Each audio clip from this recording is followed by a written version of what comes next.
Jornal em Foque. Apoio Unisanta, Universidade do Grupo de Excelência do MEC. BocNews, o jornal gostoso de ler e bom de negócios.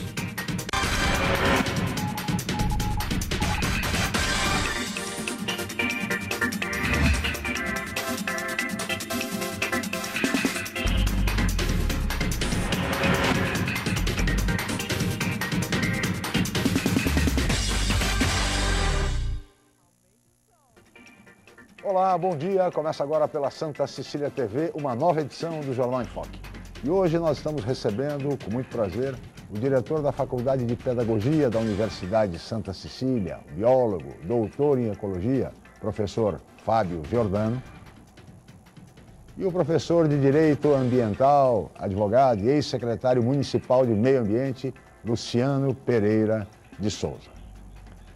Muito bem.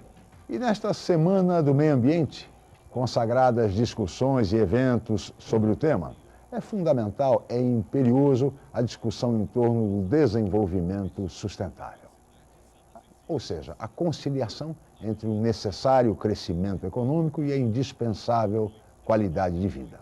Nós vamos discutir no programa de hoje, é claro, desenvolvimento sustentável e também a questão ambiental na nossa cidade e na nossa região. Aliás, a nossa cidade recentemente enfrentou um gravíssimo acidente, um incêndio de grandes proporções, como todos nós sabemos, que aconteceu exatamente nos tanques de armazenamento de combustíveis da empresa Ultracargo na entrada da cidade, na Alemoa.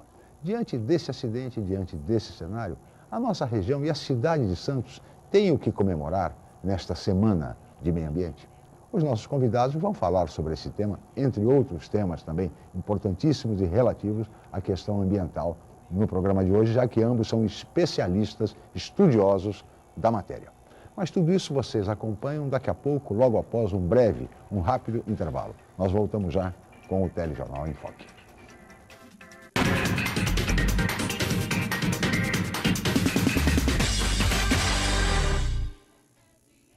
Atenção universitários, faça já a sua transferência para a Universidade Santa Cecília, Unisanta. São 33 cursos de graduação presenciais e à distância nas áreas de exatas, humanas, biológicas e saúde. Aproveite para ter acesso ao melhor ensino com 25% de desconto na primeira mensalidade. Faça parte da geração Unisanta e tenha orgulho de dizer: eu sou do Santa. Informações 3202-7101 ou www.unisanta.br. O novo formato, o site BocNews.com está mais interativo, dinâmico, com conteúdo ampliado e canal próprio de TV na internet. São mais notícias com credibilidade para curtir e compartilhar, em qualquer hora e lugar, seja pelo computador, tablet ou celular. Inclua o BocNews.com na lista dos seus favoritos e tenha ao seu lado a informação indispensável para o dia a dia. Jornal BocNews e BocNews.com. Experiência e inovação para bem informar. Essa garotada está com o futuro bem cuidado, viu? É que desde a aprovação do Plano Nacional de Educação, estados e municípios estão trabalhando com o apoio do MEC para ajustar as suas leis e planejar os próximos 10 anos da nossa educação. E o prazo para aprovação das leis está terminando. Acesse pne.mec.gov.br. Uma pátria educadora se faz com educação de qualidade. Participe! A construção do nosso futuro começa já.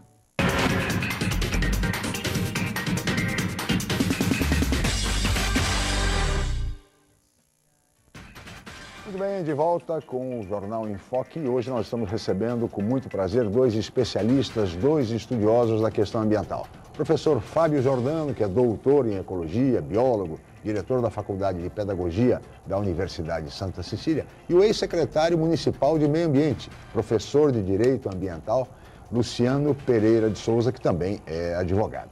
Mas antes de começar essa conversa, esse bate-papo com os nossos convidados, eu gostaria aqui de fazer uma referência aos nossos alunos de jornalismo da Universidade de Santa Cecília, da Faculdade de Arte e Comunicação, do 3º e 4º ano de jornalismo, que produziram o jornal Laboratório Primeira Impressão, o último, que é um jornal que trata exatamente da questão ambiental. Então, um trabalho de fôlego dos nossos alunos, né? alunos do terceiro e quarto ano de jornalismo que produziram um jornal com 44 páginas no formato standard, destacando aspectos fundamentais da questão ambiental, como a crise hídrica, como a questão da deposição de resíduos sólidos e focando também a questão do incêndio que tivemos na Lemoa e que fizemos referência recentemente. E exatamente por isso eu gostaria de parabenizar os nossos alunos do terceiro e quarto ano de jornalismo pela produção do Jornal Laboratório Primeira Impressão, um jornal de fôlego de nível e muito bem fundamentado, com muito conteúdo, há muito que ler, portanto.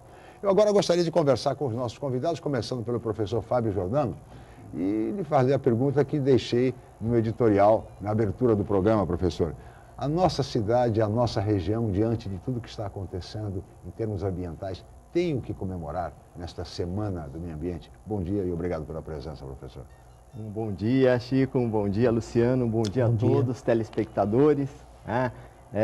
Efetivamente, uma ótima Semana do Meio Ambiente para todos, mas quando nós colocamos essa questão em pauta, nós temos que nos lembrar do que acontecia no passado. No passado, a Semana do Meio Ambiente era só uma semana de protestos de um grupo isolado, que até era chamado erroneamente de eco-xiitas, que só pensavam em uma questão que às vezes era de cunho mais ideológica, né? E hoje os ambientalistas já estão sendo chamados para o planejamento, mas mesmo assim, Chico, eu não vou ser tão otimista na minha resposta.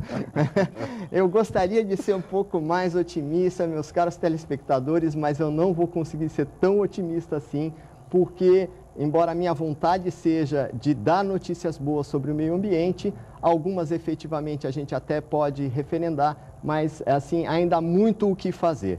Então, mesmo os antigos militantes ou os novos que agora entram dentro desse escopo do planejamento, da sustentabilidade, como você falou, que é não ir contra o progresso, mas imaginar que o progresso que existe hoje, ele tem que ser mantido também para as próximas gerações. Os meus filhos, os meus netos, eles têm direito a ter o mesmo progresso que eu estou vivendo hoje. Então, nesse sentido, nós precisamos ainda tomar muito cuidado. Então, uma boa semana a todos, mas eu não acredito que tenhamos, assim, tantas boas notícias. Temos que avançar, de qualquer forma, na questão ambiental. Gostaria de ouvir agora o professor de Direito Ambiental, Luciano Pereira de Souza, que foi secretário municipal de Meio Ambiente de Santos por 2 ocasiões. Conhece profundamente o tema, portanto. E faço a mesma pergunta, professor. Temos o que comemorar? Obrigado e bom dia, professor. Obrigado, bom dia, Francisco Lascala, bom dia, Fábio Giordano, nossos telespectadores. Eu vou responder de forma condicional. Em nível global, nós vamos ter o que comemorar se no fim do ano a gente conseguir fazer o acordo climático para o novo período de redução de emissões, que nós teremos agora uma rodada de negociações ao final do ano na Conferência das Partes das Nações Unidas, e que provavelmente teremos aí o Brasil agora assumindo responsabilidade de reduzir emissões de gás carbônico ou de gases de efeito estufa. No nível regional, eu diria que a gente pode comemorar se a gente aprender alguma coisa com a crise hídrica, especialmente no sentido de planejar e criar um plano de emergência para a sazonalidade. E no nível local, a gente vai poder comemorar se a gente aprender alguma coisa com o acidente que houve na Lemoa. Se a gente passar a fazer um planejamento melhor, inclusive planos de emergência para os acidentes que podem ocorrer, que a gente espera que não ocorram, mas que podem ocorrer. Então, eu vou responder de forma condicional. Portanto, como se viu, temos muito o que fazer, temos muito trabalho. Podemos não ter muito o que comemorar, mas sem dúvida temos muito trabalho pela frente, não, professor? Isso com certeza. E tem muita gente trabalhando. O professor fez referência a eco-xiitas, também se falava os eco-chatos no passado, né? Mas olha, na verdade são militantes de grande valor, de extraordinário valor, estão preocupados com o planeta, com o futuro, com o nosso presente e com o nosso futuro. Que país, enfim, que mundo deixaremos para os nossos filhos e nossos netos? Eu acho que essa preocupação deve permear a todos, não é, professor? É verdade. O doutor Luciano fala muito bem da questão da crise hídrica. Temos também uma outra crise em voga, que é a crise dos resíduos sólidos. Essa Semana do Meio Ambiente aqui na Universidade de Santa Cecília, com um evento muito bacana também com relação a esse tema, com o Fórum da Cidadania atuando com relação a o que fazer quando num período muito curto de tempo, alguns estimam em 4 ou 5 anos talvez, nós tenhamos um problema de crise de onde depositar esses resíduos sólidos. Né? Se hoje nós temos um consumo exacerbado também, nós precisamos pensar que grande parte desse consumo nós imediatamente já depositamos no lixo. Assim que as nossas embalagens chegam em casa, elas vão para algum lugar. E a nossa sensação é que esse lugar seja Marte, né? Mas nós vivemos numa ilha, ele não vai para Marte, ele vai para um aterro sanitário que é de uso coletivo de algumas cidades também, né? Outras ainda não usam e estão exportando já para a cidade de Mauá, em São Paulo. Então, você tem um problema muito sério, que passa pelo poder público, passa também pela cidadania, em que cada um reduza o seu volume de lixo produzido, e passa talvez pelo poder público no sentido de o que fazer. Incinerador é a melhor solução, biodigestores seria a melhor solução talvez para os orgânicos. Então, tudo isso precisa ser discutido e essa Semana do Meio Ambiente, ela serve um pouco para isso, né, Chico? Para a discussão desses grandes temas. Aliás, a respeito dessa questão do lixo, vale lembrar, eu gostaria de ouvir o professor Luciano, porque ele também conhece bem essa questão, acompanhou de perto, na condição de secretário municipal de Meio Ambiente, que o aterro sanitário do Sítio das Neves, que recebe o lixo de Santos e de outras cidades da região, segundo os especialistas, professor, terá uma vida útil ainda de 5 anos. E depois, quer dizer, o que vamos fazer com o lixo orgânico passado esse período, professor? Essa é uma boa pergunta, Lascala. Primeira coisa fundamental que a gente tem que fazer é aumentar a coleta de recicláveis. Santos, ele está coletando hoje, a cidade, 400 toneladas de recicláveis mês. Isso pelo sistema municipal de coleta contratado pela prefeitura. É pouco, professor. Porque o nosso telespectador tem uma dimensão. 400 toneladas, então... É 2% do resíduo que a gente está gerando mensalmente. 2%? 2% a gente tem capacidade para encaminhar muito mais. Então, isso já vai economizar espaço. Claro. Então, a gente vai ganhar mais tempo para pensar no que fazer. Então, essa eu acho que é a medida, assim, imediata. A gente tem que aumentar. Agora, lá também tem uma capacidade de processamento limitada na usina de triagem. Então, essa questão é extremamente complexa, envolve aspectos jurídicos, porque de poder fazer uma contratação direta de uma cooperativa para poder incrementar esses serviços. É uma questão difícil, uma questão bastante trabalhosa, mas a gente precisa, nesse primeiro momento, a gente precisa pensar nessa questão de aumentar recicláveis. E, num segundo momento, a gente pensar na compostagem, que o professor doutor Fábio falou, questão da biodigestão e compostagem, que a gente vai aproveitar os orgânicos, para mandar só mesmo o rejeito, que a gente chama de rejeito. O que é o rejeito? Não serve para nada. É só para dar a destinação ambientalmente adequada na forma da lei, que a lei fala assim, né? O rejeito é o que sobrou de toda a cadeia de detritos que a gente gera uma cadeia de detritos. E o grande erro, eu acho, a grande falha que a gente tem é que a gente só vê a cadeia de produção e de consumo, a gente não vê a cadeia de detritos, coisa que um ecólogo, como o Fábio sabe que existe, né? Uma das coisas que a gente aprende na ecologia, a cadeia de produção é a cadeia de detritos, a gente não dá atenção para essa cadeia de detritos. Então esse é o problema. Então esse problema começa a ir acumulando. Então acho que a gente tem que começar. Hoje, a prioridade 1 seria aumentar a coleta de recicláveis, na minha opinião. Sem dúvida. Agora, e com relação, eu queria colocar na mesa exatamente uma proposta que é defendida há muito tempo pelo prefeito de Praia Grande, Alberto Mourão, da usina de lixo, professor Fábio. Bom, a usina de lixo, se implicar em incineração, né, nós precisamos... No aproveitamento do gás. No aproveitamento do gás, você teria a parte da biodigestão, aí eu vejo isso como uma possibilidade bastante favorável. No entanto, se houver a queima do lixo, mesmo com incineradores modernos, nós não vamos nos esquecer dos grandes exemplos que aconteceram no Hemisfério Norte, em países desenvolvidos muito recentemente. 2012, inauguraram, nós fizemos até uma sessão de cinema aqui com o filme Trash, né? Isso, e eles mostraram muito que aqueles grandes incineradores feitos na Islândia, que praticamente foi um país que adotou isso em grande escala, 1 ano e meio depois já estavam fechados. Pela inviabilidade técnica de lavagem dos filtros, pelo altíssimo custo operacional. Então, veja, se num país desenvolvido, não que o Brasil não possa ter, né? Mas é preciso um equacionamento e um recurso que talvez nesse momento, eu não sei, eu não sou um agente público, eu sou apenas um professor universitário, então eu não tenho noção dos números. Mas eu quero crer que, pelos exemplos internacionais, nós possamos ter, no mínimo, cautela antes de sair comprando qualquer equipamento e instalando, né? Pode ser que tenham novas tecnologias, venham a surgir e isso possa vir a ser contornado. Mas, atualmente, eu prefiro a ideia do biodigestor, né? Aproveitar o gás, aproveitar os resíduos que são orgânicos e fazer com que cada cidadão, né? Se ele gastar, por exemplo, metade do que ele consome hoje para lixo e ele deixar só metade do lixo, nós já teremos não mais 5 anos do Sítio das Neves, nós teremos 10 anos. Quem sabe até lá a tecnologia avançou também um pouco mais e nós tenhamos essa solução, né? Então, o que passa mesmo é a ideia de se reduzir e que cada cidadão também contribua, que as indústrias também contribuam, que o porto contribua, ou seja, tem que haver uma grande junção de esforços nesse sentido. Você concorda, professor? Plenamente. Sobre essa questão? Desculpa, concordo plenamente com as palavras do nosso professor Dr. Fábio Giordano, concordo, eu acho que a queima deve ser a última alternativa e é isso mesmo que a lei sinaliza. A gente tem caminhos para serem trilhados antes de buscar essa alternativa por falta de espaço.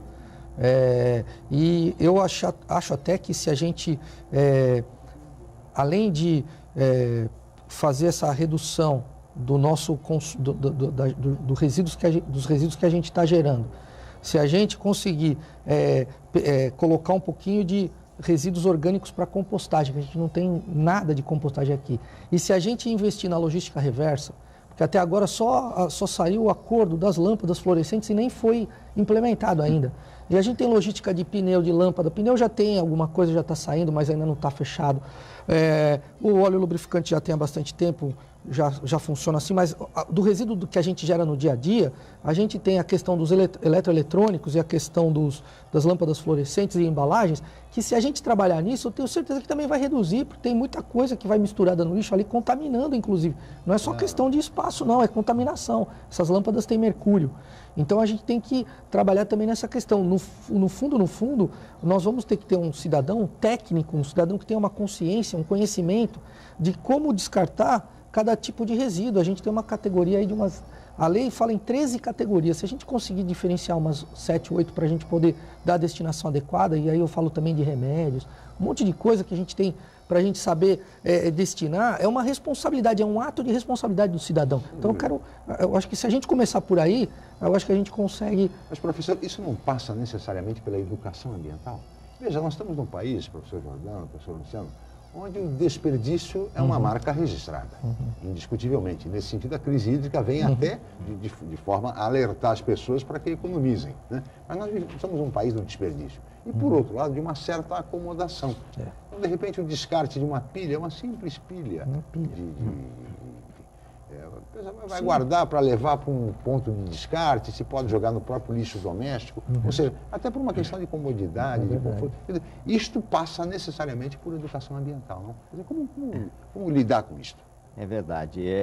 Eu fico estarrecido com a informação de que uma pilha ela contamina pelo menos 1 metro cúbico de solo. Olha só. Então, na minha infância, brinquedos, a pilha, depois na adolescência, o Walkman, a pilha. Quer dizer, eu mesmo, enquanto cidadão, já devo ter contaminado vários metros cúbicos de solo. Então, a educação ambiental, e hoje eu milito, trabalho, sou professor na área, né? Então, como isso está distante, né? Um exemplo emblemático que o Dr. Luciano fala em relação à logística reversa, eu vejo, e na questão da educação ambiental, Chico, é a questão da logística reversa, por exemplo, de refrigeradores. O exemplo emblemático se dá com uma empresa que se instalou com um investimento altíssimo na cidade de Indaiatuba, no interior de São Paulo, porque o número de geladeiras recicladas no Brasil poderia ser extremamente rentável.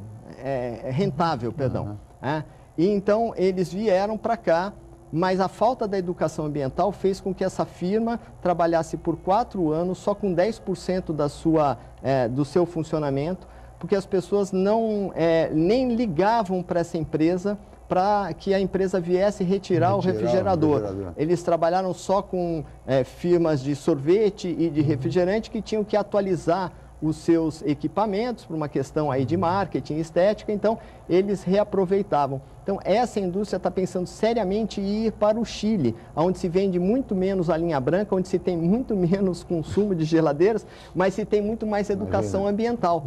Porque se você precisar trocar a sua geladeira, né, você também acha que ela vai para Marte. Alguém do seu prédio vai te ajudar a tirar, leva lá para a rua, alguém pega. Leva para a rua, alguém pega, mas ela não vai para Marte. Ela continua aqui na Baixada Santista e quantas estão sendo trocadas ou foram trocadas, né? Eu falei da minha pilha pequenininha, mas tem a geladeira, tem o fogão, tem o televisor. E muitas vezes, né, professor, ela sai da sua residência e para na esquina seguinte. Sim. É lançada na esquina seguinte. Né? O cidadão, ele lava as mãos e fala assim, já fiz a minha parte. Me livrei do problema. Então, é uma parte que é também responsabilidade de cada um de nós. Essa questão, professor, como é que se lida com uma questão como essa, tão séria da educação ambiental, da conscientização? Conscientização. Eu penso o seguinte, tem que ter... Claro, o poder público conduzindo, mas tem iniciativas interessantes. O Fábio Giordano, o professor Fábio falou dessa iniciativa. Eu vi uma iniciativa interessante de uma empresa chamada Descarte Certo, que o sujeito, quando ele compra o eletrodoméstico, quando ele compra a televisão, ontem mesmo eu vi uma televisão jogada no Gonzaga, ali na Marechal Deodoro, com tubo e desperdiçada quase em frente a uma escola municipal. E a gente vê que esse é o descarte inadequado e que pessoas que, sem responsabilidade, deixaram aquele tubo de televisão ali. A ideia dessa empresa era o sujeito, quando ele compra o equipamento, ele já compra o descarte. Ele gasta lá, eu lembro que na bateria, isso em 2010, a bateria de celular, ele gastava, se ela custasse assim, um celular custasse R$100, ele punha mais R$3 e ele já pagava o descarte. Quando ele fosse descartar o equipamento, ele ligava para a empresa fazia a logística reversa para ele. Quer dizer, até uma comodidade para o sujeito. Se ele não quiser levar até o ponto de entrega, o posto de entrega voluntária, ele teria a possibilidade de ter o resíduo, de ter a geladeira, de ter o equipamento tirado. Mas eu acho que também é por comodidade. Eu nunca mais ouvi falar da empresa. A empresa investiu, né, na ideia, investiu na criação, porque é uma ideia muito criativa e interessante, mas se a pessoa falar, não, eu vou gastar mais R$5, R$10, não me interessa gastar. E o descarte acabou não sendo pago e acabou indo parar de forma inadequada no lixão doméstico. Mas, professor, veja, mas nessa altura, como é que a pessoa pode... Se nós tivéssemos mais pontos de destinação e maior divulgação, essa situação não seria revertida? Eu acho que é possível que sim. São poucos os pontos de descarte? São poucos, e eu vou dar um exemplo da logística reversa de lâmpadas fluorescentes. Para Santos, foram estimados pela dinâmica da cidade, pelo porte, pelo espaço da cidade, foram calculados 12 pontos. E a regra estabelecida para a logística reversa foi de que uma pessoa não podia andar mais do que 4 quilômetros para poder descartar uma lâmpada fluorescente. Então, se a gente pensar em 4 quilômetros, eu vou dizer para vocês, Santos tem mais de 20 pontos de coleta e Santos tem 25 quilômetros quadrados a ilha. Estou pensando só na ilha, não estou pensando na área continental. Nessa condição, se a gente comparar com a logística reversa das lâmpadas fluorescentes, me parece que está adequado. Tem vários pontos de coleta aqui eletroeletrônica. Mas talvez falte divulgação. Falta divulgação. Ou seja, uma divulgação Isso maciça, não, professor Jordano, para que as pessoas pudessem E também a vontade das pessoas contribuírem de uma forma mais assim, rotineira. Porque também isso é uma coisa que você falou na educação ambiental, Chico, você acha que é a pedra de toque, né? Porque se isso passar a ser um hábito das crianças dentro da escola, e não apenas durante as campanhas em que isso é lembrado às crianças, se isso fizer parte do dia a dia, não apenas na semana do meio ambiente, muito bem, a gente vai ter uma solução muito melhor para isso, né? Então, eu acho que esses PEVs, né, que são os postos de entrega voluntária que se referiu o doutor Luciano, eles são efetivamente uma necessidade em todas as áreas. Eu gostaria de lembrar também a área dos remédios, né? A importância de se recolher do meio ambiente esses remédios. Eu sei que remédio é uma coisa muito boa, cura as pessoas, mas os remédios descartados de forma irregular, eles estão indo de forma avassaladora para o meio ambiente. São químicos muito persistentes, são químicos longevos que ficam no meio ambiente.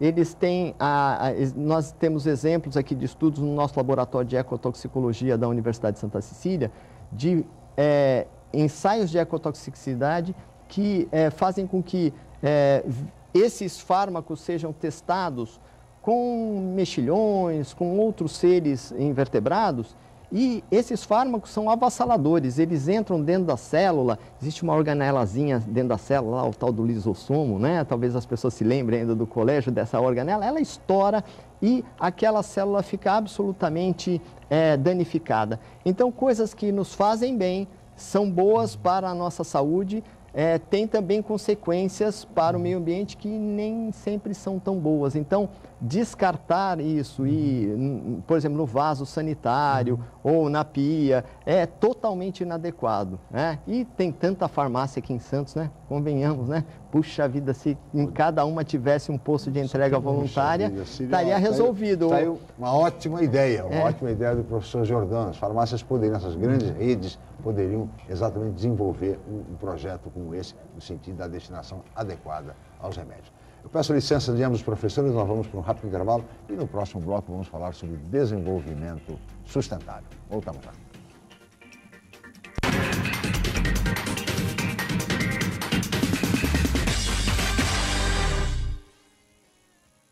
Realize seu sonho do ensino superior. Faça o vestibular da Universidade Santa Cecília em ensino à distância. Cursos de pedagogia, gestão ambiental, gestão de recursos humanos, gestão financeira, logística, marketing, processos gerenciais e segurança pública. Vestibular Universidade Santa Cecília em ensino à distância. A menor distância entre você e o mercado de trabalho. Informações 3202-7101. Inscreva-se já. www.unisanta.br/vestibular. Já se sabe que a comunicação é fundamental para se alcançar o sucesso. Sem ela, tudo fica mais difícil. Mas só uma empresa com experiência comprovada pode oferecer soluções em comunicação adequadas às necessidades de seus clientes, com menor custo e maior benefício. Enfoque, há 25 anos inovando na comunicação regional. Acesse www.enfoquecom.com.br ou ligue 3238-3380. Para prevenir o câncer do colo de útero, neste ano, toda menina de 9 a 11 anos deve ser vacinada. Procure uma unidade de saúde do SUS ou fique atenta ao período de vacinação nas escolas. Vacinação contra o HPV. Proteção para a menina, saúde para a mulher.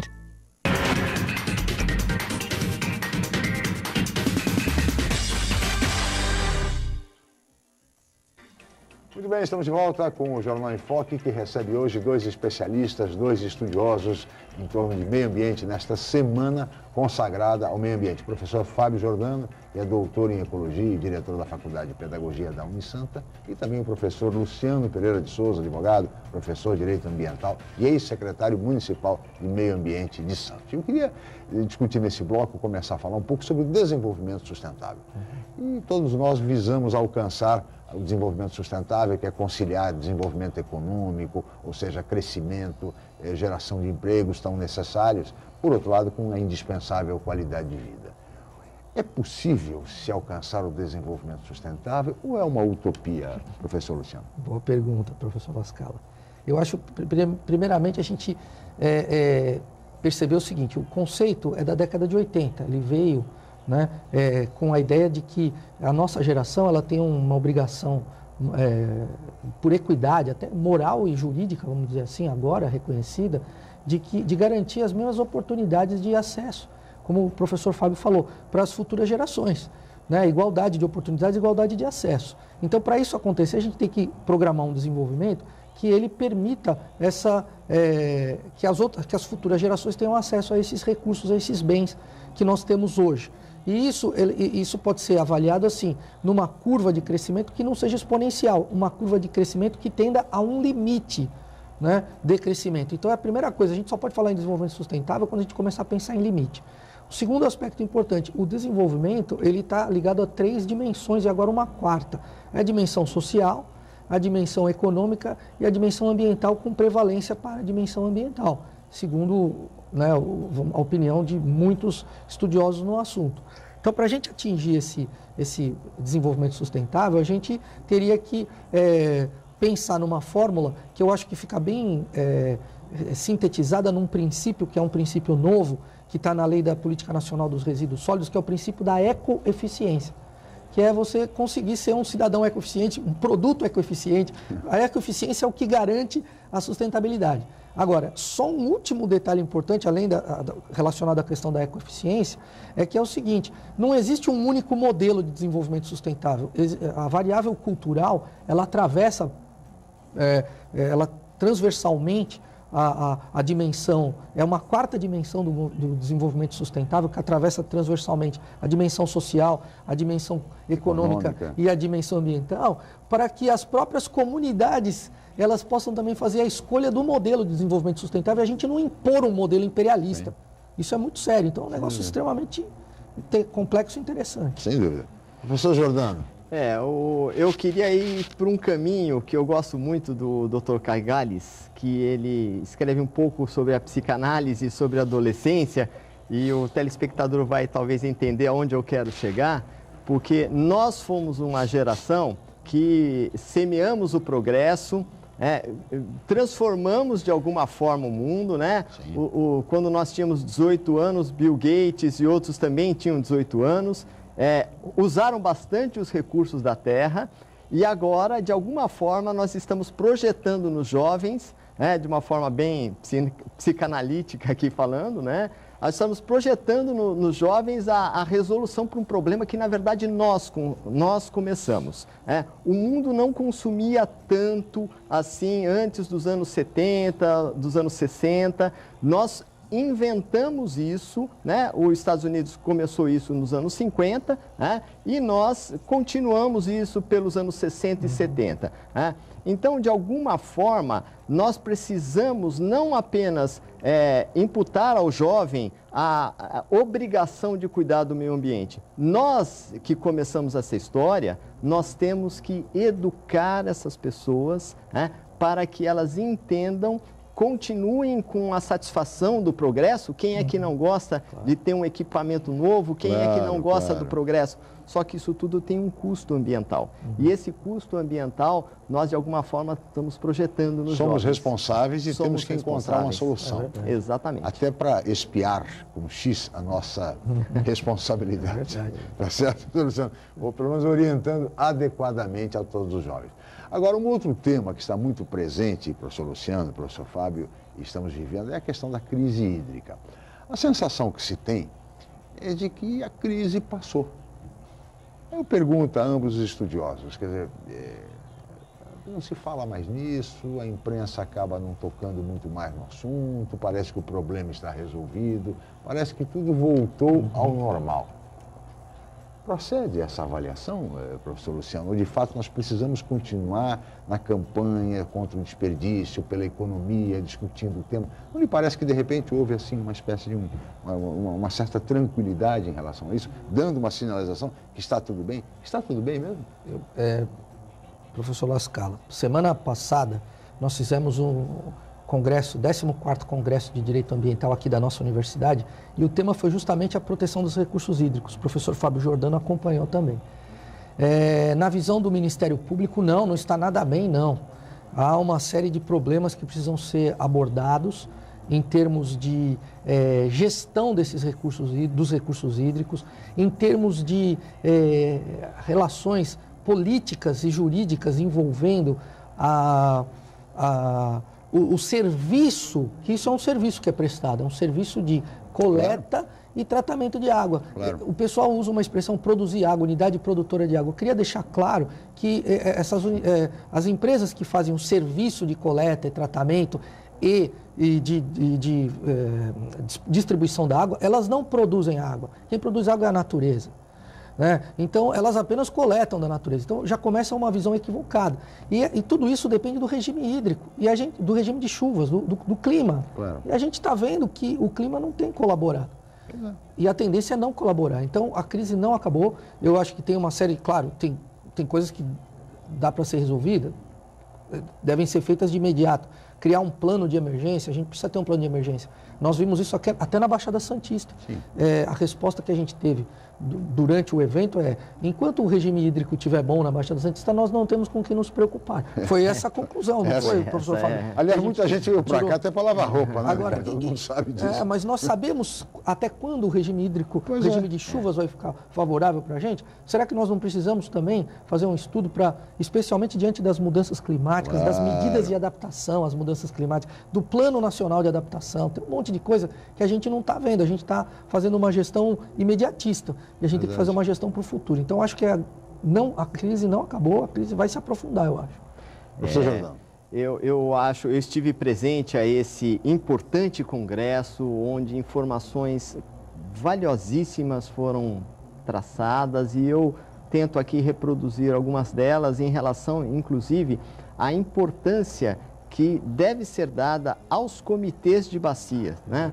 Hoje o Estado de São Paulo possui 22 grandes comitês de bacias, e um deles é esse da Baixada Santista como um todo, né? E esse comitê de bacias, ele não só aqui como em todo o Estado de São Paulo, está fazendo planos até 2017, 2027, inclusive com as criticidades, ou seja, quais são os aspectos que vão ser realmente relevantes daqui para frente. Não adianta hoje a gente achar que a bacia da Baixada Santista possui um certo volume em metros cúbicos por segundo que satisfará, sei lá, até o dobro da população. Muitos outros fatores estão em voga.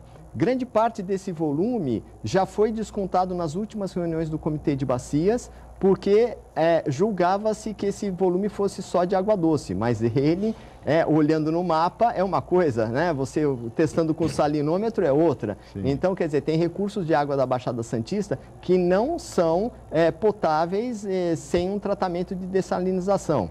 Outra questão que nós precisamos lembrar, o doutor Luciano lembrou no início do programa, com o aquecimento global e o aumento do nível dos oceanos, mais língua salina, ou seja, mais água salgada vai entrar e as transformações devem ocorrer.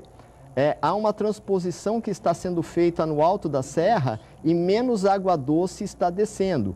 Então, a Baixada Santista não é esse mundo maravilhoso das águas, com as náiades, com as famosas deusas gregas dançando no mundo de águas, né? Não é isso tudo, não. A Baixada Santista tem um fenômeno orográfico que nos favorece efetivamente, porque nós estamos na beira do mar e temos uma serra, então nós temos chuva, mas assim, nós temos a capacidade de reservar água muito menor do que, por exemplo, o interior, porque o que chove já escoa e já mistura com água salgada. Então, nós precisamos levar isso em consideração também com as mudanças climáticas. O doutor Luciano lembra bem, as questões climáticas não são algo que apenas faz a gente usar o guarda-chuva ou não, né? Elas são consequências sérias para a vegetação, para os recursos hídricos, enfim, para toda a geomorfologia dessa nossa baixada muito, muito sensível. Portanto, as pessoas devem continuar de forma cidadã, economizando água, não desperdiçando, porque a crise não passou, embora a imprensa não fale mais tanto nessa questão. Isso lembra muito a situação da epidemia de dengue. Dengue é o ano inteiro, só que na fase crítica a imprensa bate e tal, vem divulgação, o poder público investe em comunicação, alertando as pessoas. Melhora um pouquinho, todo mundo esquece a questão da dengue e o combate ao mosquito, enfim. Da mesma forma em relação à crise hídrica. Nós não podemos desperdiçar água, nós precisamos continuar atentos a essa questão. E a Baixada Santista, como bem disseram os nossos professores, também tem problemas e precisa realmente estar atenta a toda essa situação envolvendo a crise hídrica. Eu peço licença de ambos os professores, nós vamos para mais um rápido intervalo e voltaremos em seguida com o Jornal em Foque.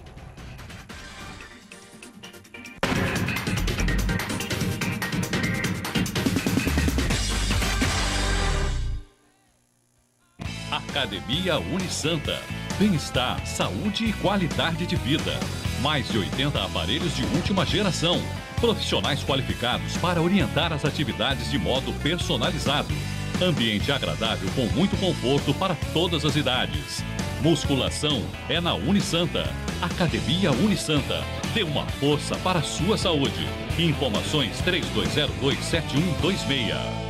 Com o novo formato, o site bocnews.com está mais interativo, dinâmico, com conteúdo ampliado e canal próprio de TV na internet. São mais notícias com credibilidade para curtir e compartilhar, em qualquer hora e lugar, seja pelo computador, tablet ou celular. Inclua o bocnews.com na lista dos seus favoritos e tenha ao seu lado a informação indispensável para o dia a dia. Jornal Bocnews e bocnews.com. Experiência e inovação para bem informar. A educação é um caminho cheio de oportunidades. Só ela pode levar você mais longe. E o Enem abre as portas desse caminho, abre as possibilidades para você avançar.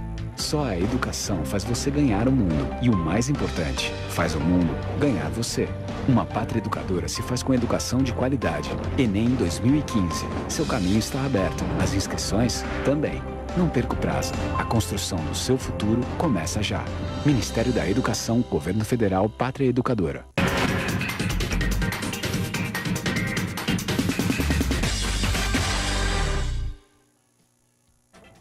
Muito bem, estamos de volta para o último bloco do Jornal em Foque de hoje, que recebe dois estudiosos, dois especialistas, dois professores de meio ambiente. Doutor em Ecologia, professor Fábio Giordano, que é o diretor da Faculdade de Pedagogia da Universidade de Santa Cecília, e o professor de Direito Ambiental, advogado, ex-secretário municipal de Meio Ambiente, Luciano Pereira de Souza. Eu queria colocar aos senhores agora dois temas pontuais e que afetam diretamente a população de Santos, mais precisamente moradores da Ponta da Praia, da belíssima Ponta da Praia. Um deles, professor Giordano, é a questão da erosão que o bairro vem sofrendo, especialmente ali na questão do aquário, e muitos especialistas atribuem essa erosão à dragagem de aprofundamento que vem sendo desenvolvida pela Codesp no canal do estuário. Procede essa avaliação, essa informação, professor? Essa é uma questão extremamente complexa, mas que exige uma solução emergencial. Já estivemos a convite do secretário de Planejamento, professor Nelson, também a convite do vereador Sadal, em reuniões na prefeitura, né? E nós percebemos que uma medida de, eu vou usar o termo engordamento da praia, que é um termo técnico, né? O engordamento da praia é necessário ser feito. Toda a praia é um rio de areia de depósitos. Quando você tem uma movimentação muito forte de água, esses depósitos tendem a ser removidos. E o que nós temos hoje na Ponta da Praia é uma remoção de resíduos, né? Desses particulados finos. Então, se você quebrar um pouco a energia do mar, né? Ele, ao invés de remover, ele acalma e tende a depositar e a praia volta a engordar.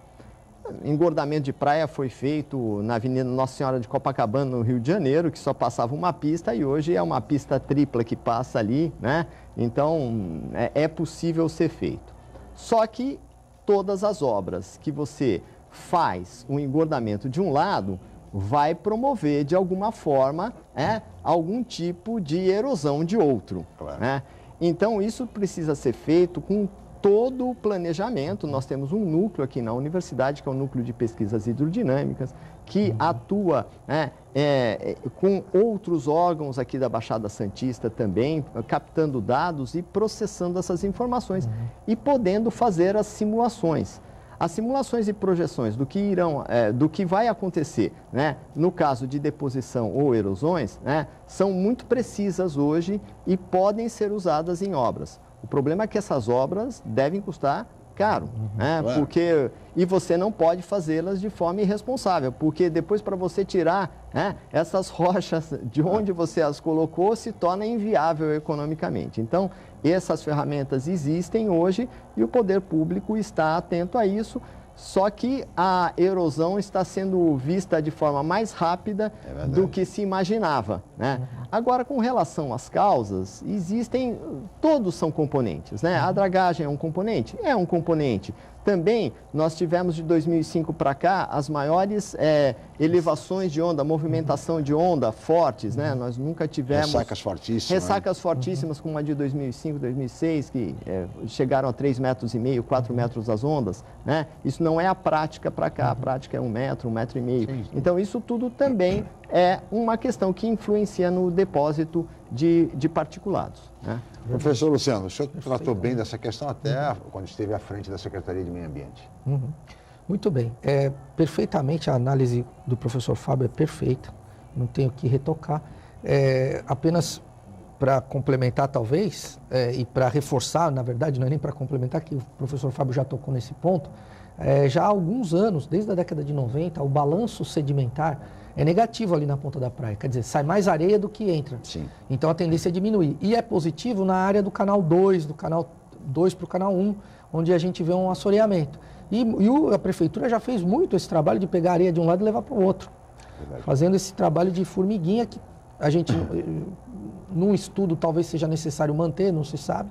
Então, a gente, por conta desse fator, é que nos relatórios todos que foram apresentados pela CODESP e nos estudos que foram feitos, é que não se pode afirmar com certeza que a causa é realmente a dragagem. Tem estudos que dizem que quando aumenta a profundidade, aumenta a velocidade, que também contribui para o balanço negativo.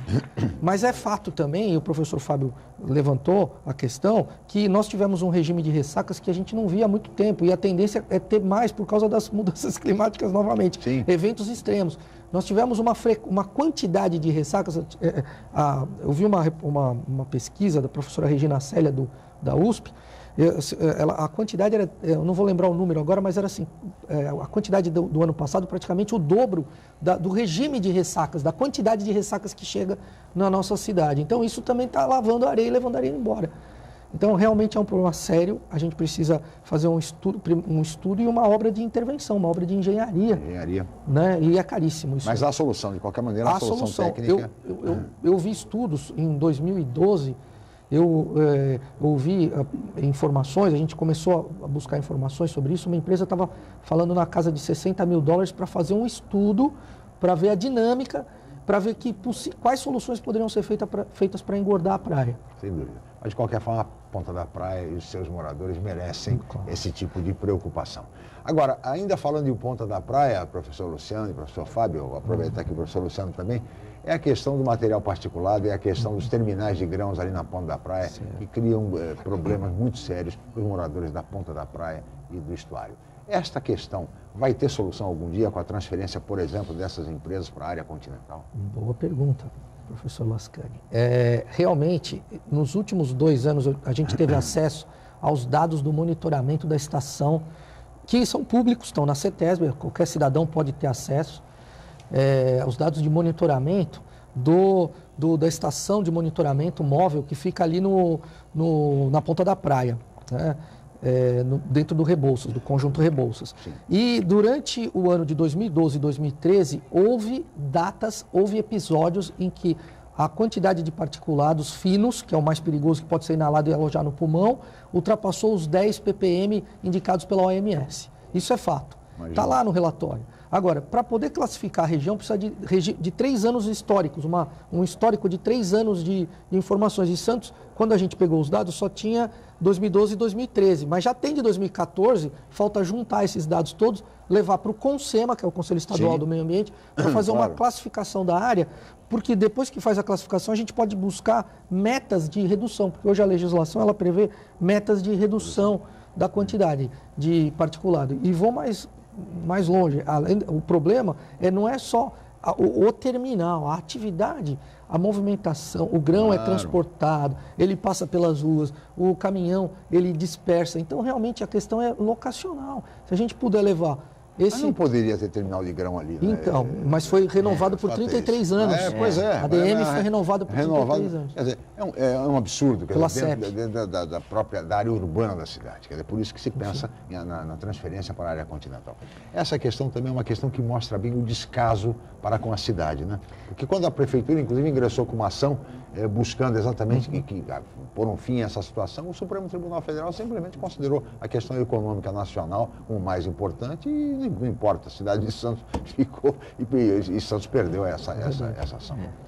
O PDZ, que é o Plano de Desenvolvimento e Zoneamento, né, ele acaba sendo um instrumento feito a posteriori, muitas vezes, dos contratos. Então, esses contratos são contratos longos, de 30, 40 anos, e as pessoas se amparam nesses contratos e daí fica tudo junto, né? Grão com carga, com suco de laranja, quer dizer, tudo fica misturado, enquanto que em portos organizados desde o início, né? Isso é mais fácil de ser feito. O Porto de Santos tem as suas, vamos dizer assim, idiosincrasias, né? Aquelas peculiaridades que são coisas que vieram com um processo histórico e hoje dificilmente são alteradas. A cidade também cresceu, ficou cada vez mais próximo desses terminais, a verdade é essa. Sim. Né? Então, hoje, esse conflito é inevitável e espero que realmente a mudança para outros locais desses terminais traga um pouco mais de conforto às pessoas que hoje habitam aquele bairro aqui de Santos que é tão querido da gente, né? Porque você imagina na área insular nós temos apenas 33 quilômetros quadrados, na nossa área insular. A cidade também não tem para onde ir, não tem para onde crescer. O porto, que vive politicamente apartado da cidade, houve uma tentativa há alguns anos de se aproximar, isso até funcionou bem, mas hoje vive realmente apartado da cidade, só não vive apartado nessas situações. A população só recebe os efeitos danosos do ponto de vista da poluição atmosférica e os moradores da Ponta da Praia sofrem muito com isso, é real. Há estudos que mostram exatamente o número de consultas em PS em função de problemas pulmonares, o professor conhece isso, sabe dessa situação. Enfim, é algo que precisa ser resolvido o quanto antes. Espera-se que as autoridades públicas que tenham sensibilidade federais para exatamente examinar essa questão com o devido cuidado, pensando sobretudo na saúde da população, que afinal é o que importa. Ao cabo, o que importa é a saúde, é a qualidade de vida, ou seja, desenvolvimento sustentável que falávamos anteriormente. O crescimento econômico é necessário, mas a qualidade de vida é indispensável, sobretudo para as futuras gerações, e todos nós que temos filhos e netos estamos preocupados com isso, assim como toda a população. Nós estamos chegando ao final, nós teríamos muito mais a conversar, o tema, a pauta é ampla, os senhores imaginam, ainda mais com dois especialistas, com os nossos convidados de hoje, mas só me resta agradecer muito a presença do professor Fábio Jordão, doutor em Ecologia, no programa de hoje. Muito obrigado, professor Fábio. Obrigado, Chico, que todos tenhamos uma ótima semana do meio ambiente, como diria o cacique Seattle, né? O que acontecer à terra, acontecerá aos filhos da terra. Então temos que ter muito cuidado. Muito bem, professor Fábio Jordão, muito obrigado. Muito obrigado, professor Luciano Pereira de Souza. Obrigado, professor Lascala, professor Fábio. Eu vou terminar com uma frase do ecólogo Odum, resumida. Quando a ecologia, que é o estudo da casa, se fundir à economia, que é a administração da casa, e com ela vier a ética, que é o direito, poderemos ser otimistas em relação ao futuro da humanidade. Sem dúvida. E assim, chegamos ao final desta edição. Muito obrigado ao professor Fábio Jordano, muito obrigado ao professor Luciano Pereira de Souza pela aula sobre meio ambiente que tivemos hoje no programa de hoje. Agradeço a toda a equipe, especialmente a você, telespectador, pela atenção e pela audiência. Nós estaremos de volta na próxima edição do Jornal em Foque. Mais uma vez, muito obrigado e até lá.